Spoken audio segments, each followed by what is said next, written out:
Hi everyone, I'm Joe. Today it's time for me to do my last wrap up of 2022 for December. Now this should in theory be a rather short wrap up, considering in December I only read a single book. Due to obviously just being December, Christmas things and certain other things that I'm not going to talk about here. I was distracted in December, let's say, and I didn't get much read, obviously, hence the one book. But there is more than just the one book that I'm going to talk about. And the first of those is the fact that I am wearing my Christmas jumper, which makes me smile because this is actually a present from my mum. And it makes me smile because last Christmas, my sister bought me exactly the same jumper in a very slightly different colour. So now I've got two jumpers that are exactly the same as this.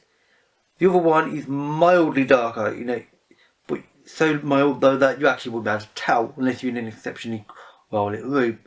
Which is fine by me because it's a really nice jumper, so I'm very happy to have it. The second thing that I'm going to talk about before the book is the fact that I have Christmas cards. One of these, and the first of these, is from Rachel, known as Kalinardi on BookTube, a friend of mine on BookTuber.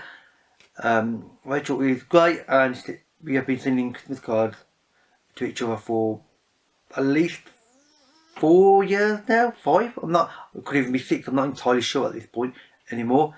And a second card which I have, and I have to be very careful about, by my friend Raya, who's also a booktuber, and this is actually brand new.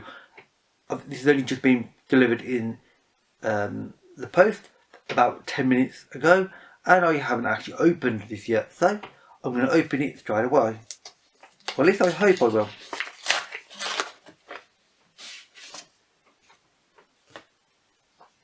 And that is Raya's card. And I'm just going to read the message, although not out loud. No, I don't want to read all that now, but briefly, yeah. Raya will plan that. That's all I'm going to say. Raya will know what I mean. And now I'll get to talk about the one and only book in December, which was The Ministry for the Future by Kim Stanley Robinson. As you may know if you watched previous videos of mine, I am quite a fan of Kim Stanley Robinson. I have read nearly everything he's written, with a few exceptions here or there. Basically a few of his older backlists I still haven't got around to yet, although most of them I have. And this is actually his latest one, and this is a book that, as it says on the top there, hopefully the camera's picking it up, one of Barack Obama's favourite books of the year. This is science fiction, and indeed fiction, only just though, because this is a climate change focus, which is, especially in more recent years, is become the exceptionally heavy focus of Kim Stanley Robinson. Now, his older books were always about climate change. As years gone on, his focus is more and more technical as well. His knowledge of climate change and the sciences behind it is, I suspect, rather advanced by now, way more than most people, certainly more than me. And this is a subject that I personally put a high value on, of course, and a book that I think was extremely well written. Now, it's a book, I'm not going to deny that reading this killed my enthusiasm for reading anything else for the whole month, because whilst I was enjoying it and it was an interesting book, I could only read it in small amounts because it's very information heavy, and it's written in such a way that I could only manage it in little segments, and that was it, like a little segment a day. And then no, I don't want to read anything else, and that happened every day throughout the month. So I made good progress, albeit slow progress on it, and it killed my enthusiasm for anything else, which is fine because one good book is better than 10 bad books. Well, obviously 10 great books is better again, but whatever. So this is very much a case of a fictional agency called the Ministry for the Future, which is set up in Zurich, Switzerland. The book is very Switzerland focused, and it basically focuses heavily around the leader of that organisation, or the elected leader of that organisation, a character called Mary, and her sort of job and ability to try to communicate with other agencies worldwide, other governments, all sorts of people, and try to alleviate the climate crisis that we are currently fighting now. And this does feature many real world sort of issues that we are going through. I mean, it mentions the year, for instance, is 2020, when this book, the first few events starts, and history goes on from there, although this is, by this point, well over 30 years into the future as well. It's talking about the COP conference, which is held every year in different countries around the world, which is obviously climate change and environmental.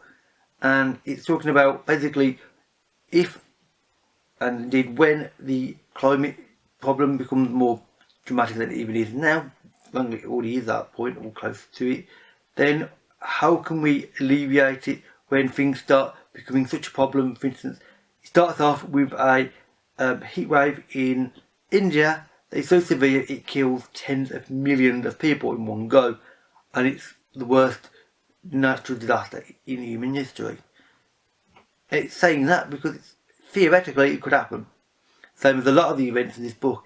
It's quite dark in that sense because it's mentioning events that actually could very easily be real, because basically smaller, lighter versions of these events have happened. This is just saying that if we're not careful, the big dramatic events in the book, and frankly with massive death tolls, will almost certainly happen. We are going to be in a situation that we can't control, and in a downward spiral, which we're not going to get out of until we hit bottom. And bottom's going to be, frankly, hard and unpleasant. So it's very real, with some really major points about the world that we live in, about the situation of the planet now, with obviously, I mean, as it is been reported and is known more recently, that democracy as a concept is actually on the decline in the world at the moment. There's actually more fascist and dictatorships at the moment than ever before. Actually, the amount of countries that are now run by democracies have actually decreased, which is something that the book also talks about, of course, because this is a global politics, global money, of course, because this also focuses on the money side of things, because yes, you might want countries and the world to improve and stop using fossil fuels, for instance, and use carbon neutral or even carbon plus energy sources and such, and vehicles and that. But there's problems with this because, frankly, who's going to pay for it? This sort of thing costs a lot of money, and there are a lot of companies. I mean, one type of company that Robinson is not exactly enthusiastic on, let's say, is oil companies. All the big oil giants in the world, which are many, are frankly, mostly, as far as the general public is concerned, and I personally believe as well, are extremely greedy indeed. They're all about money and money. That's their main concern.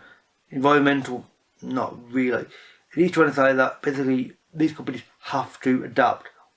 Everybody has to adapt to a new world and a new way of thinking. And this is something that I think is really interesting. Obviously, like I said, it's hard to read though, and it is a slow read personally.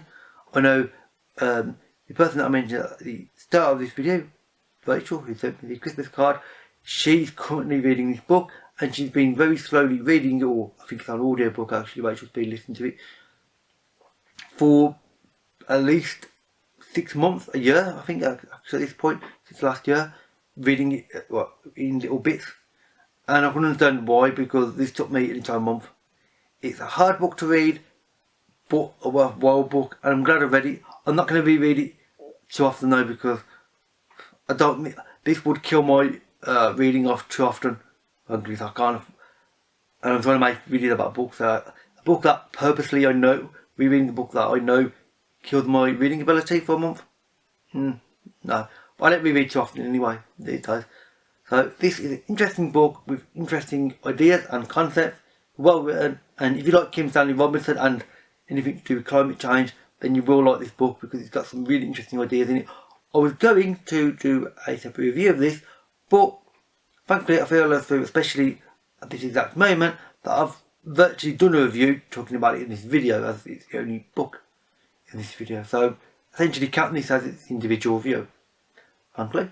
And with that said, that is it for this video. So if you want to know more about this, which I haven't already said, which is quite a lot, then leave a comment and we can have a talk about it. I'll leave a link to this book in the description box below. Links to the 2 people that I had Christmas cards from can also be found in the description box below, of course.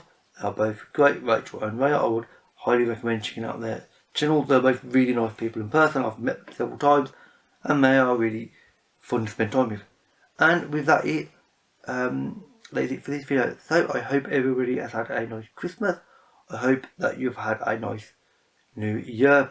This video goes up on New Year's Day evening, so hopefully everybody's had a nice New Year, and hopefully 2023 brings in some rather interesting things. I've definitely got a few ideas that I want to do, and some of them will definitely happen. Some of them might be delayed a bit, but some of them will definitely happen. Anyway, with that said, that's it for this video. So thank you for watching, and I'll see you in another day. Bye for now.